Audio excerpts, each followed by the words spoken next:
For all the threats facing America, China, Russia, terrorism, no group kills more Americans every year than the drug cartels. It's not even close. This year, an estimated 40,000 Americans between 18 and 45 will die of fentanyl overdoses alone. That's 10 times the number who died 9/11.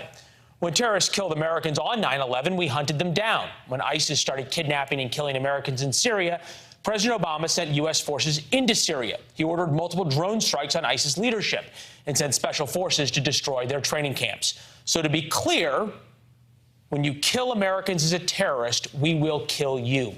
Former President Trump allegedly wanted to do the same thing with the drug cartels and floated the idea of using missile strikes, perhaps secretively, against cartel labs in Mexico.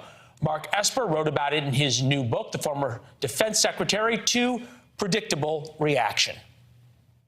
You have to say, wait a minute, this is crazy. I mean, this is dangerous. Trump did deploy troops to the U.S.-Mexico border, which was nuts. The actual plan is even more nuts.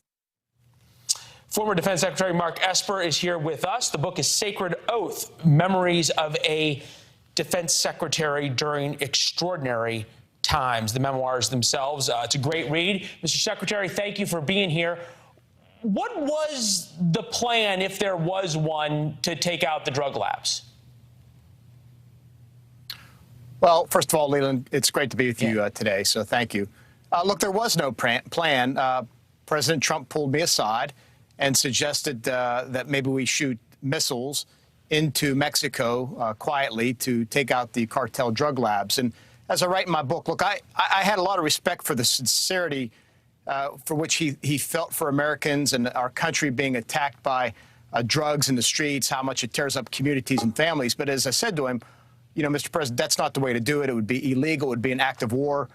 Let's kind of go back to the drawing board and come up with some other ideas. And, of course, at one point we come up with a plan to put more Navy ships, Coast Guard cutters, airplanes, and others in the Caribbean and in the Eastern Pacific to really interdict drug shipments coming north. And we're very successful in doing so.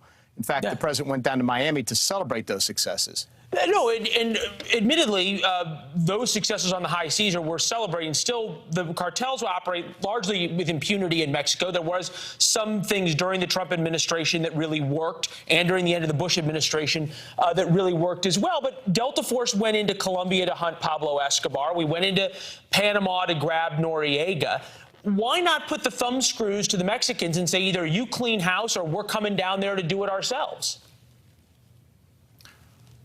Well, the United States military went into Panama because an American citizen was killed and others were under threat. And, of course, I was working in Congress when we had Plan Colombia going on, which was a cooperative relationship between Colombia and the United States.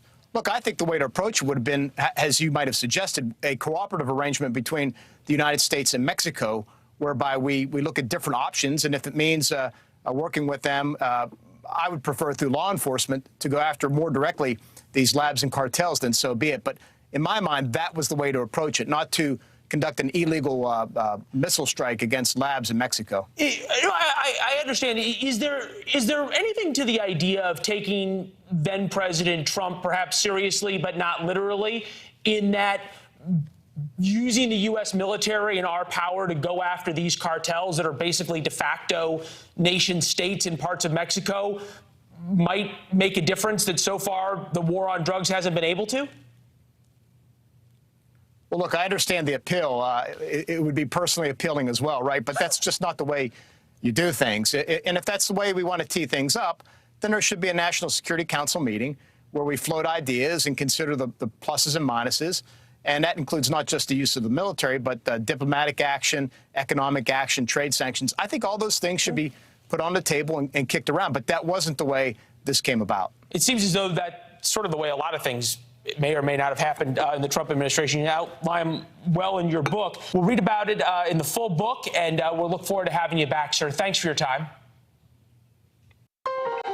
Thanks for watching. Go to newsnationnow.com to find NewsNation on your television provider.